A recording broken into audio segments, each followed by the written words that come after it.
So this is a tutorial on how to use the JSTOR database, which is kind of what we use in the literature department as our main database for finding sources that have to do with scholarly research and scholarship in literature. And this will be especially helpful when looking at your cultural lenses and literary criticism in those contexts. So first thing you want to do is type in jstor.org, obviously at the top, and you want to log in. So you want to log in, and I already have a username and password. So it's going to let you log in initially or sign up with your ETSU username. So you're going to want to click on register at the top first if you don't have an account already, which you probably shouldn't.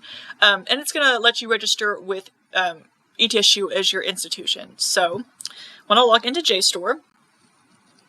So once you have your account, you're into JSTOR.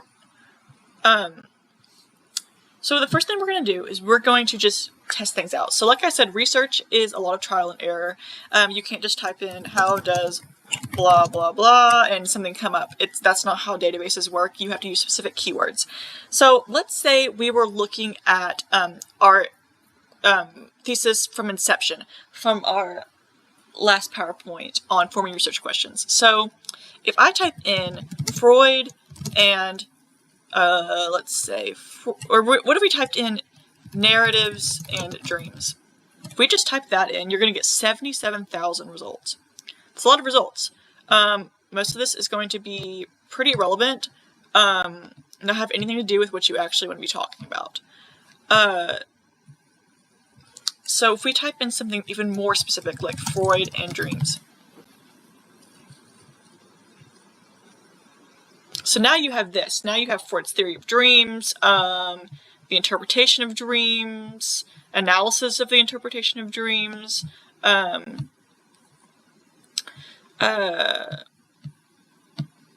social construction of psychoanalysis, all kinds of things that are going to be a lot more specific and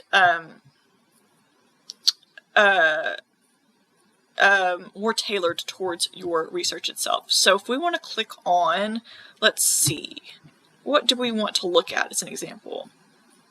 Let's look at, and you can search here through journals, book chapters, research reports. You can also do dates if you want to look for something even more relevant in subjects, something specific, and then you can narrow it down by language, but usually it'll show you the English ones first.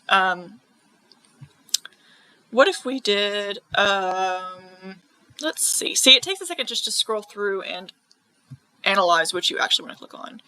So let's look at the temporality of consciousness. That sounds really interesting. So we'll click on that article. And your article will be here. And like I said, JSTOR is something that has been peer-reviewed. These are good articles to pull citations from.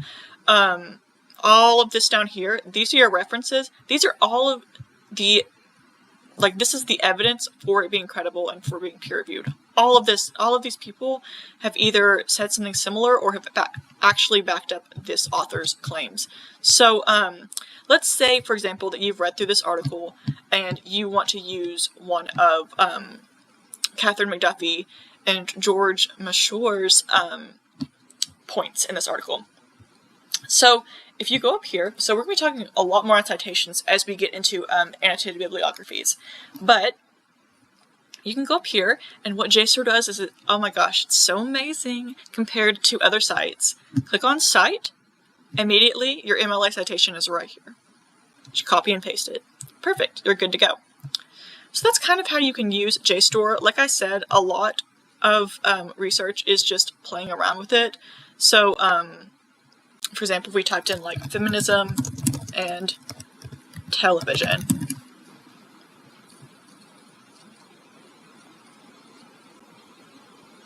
gender and family in television's golden age and beyond, for women in American TV series, this would be a great one to look at. Sitcoms, representations of feminism on American TV, what has HBO ever done for women? All of these great articles that you can look at for feminism. So it really is just playing around with it, a lot of keywords that you can draw from your research questions. And that's kind of how you can use JSTOR. If you have any questions about it, I can help you with JSTOR.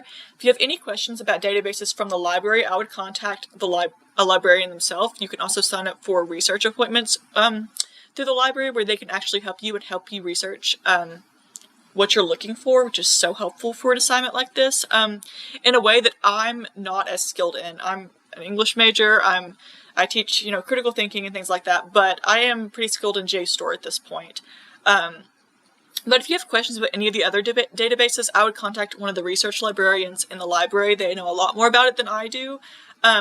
But these databases are the kind of sources that I'm going to be looking for as valuable and good, credible resources for your final paper.